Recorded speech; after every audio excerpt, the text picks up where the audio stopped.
So I know I've talked probably ad nauseum about this, but time does not exist, right?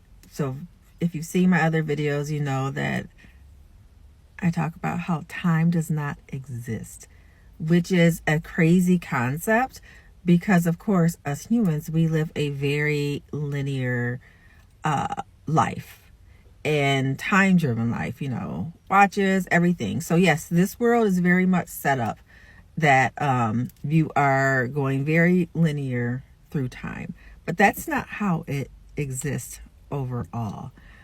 Just as an example, I was thinking this morning about how when I do past life regressions, hi, psychic medium, past life regressionist, when I do past life regressions, one of the things that some of my clients like to look at, I do too, are lives where they have lived in a future,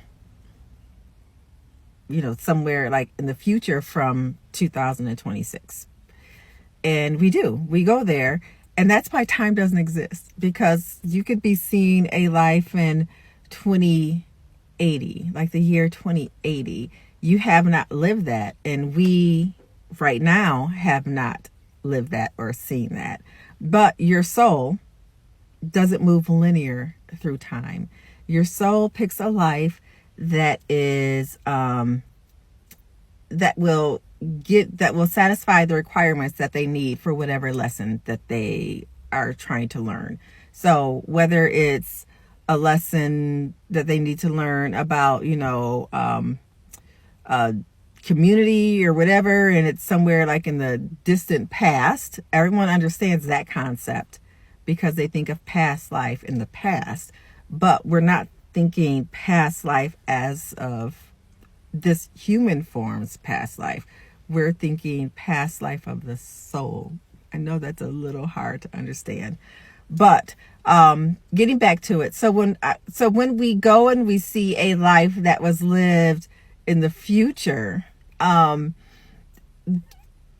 is, people like it, but I think that is the most uneasiness that they're going to feel. And I warn them this too, because when they look at a past life that's in the past, your human brain is like, okay, this is the past. I've already lived it.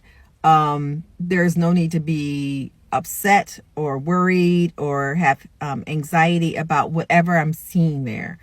But then that concept really doesn't, their brain really can't get a handle on that if it's something that we're looking at in the future. Because yes, your soul has already lived it. It's done. So you would think that all the anxiousness and everything would be no more. But it is, because they're looking at a life from 2082. And so in their head, they're thinking this is something that it's going to happen in the future. So that is that's kind of a hard concept. And I've had that done to me too, a past life where I've looked at in the future. And it made me uneasy as well. And I asked to get out of it. So that's what I do. If you want to learn that, or if you want to experience that, you can link it in my bio. I was going to add one more. Oh yeah. So in the future, there's lots of aliens, just so you know, aliens here on Earth. Yeah.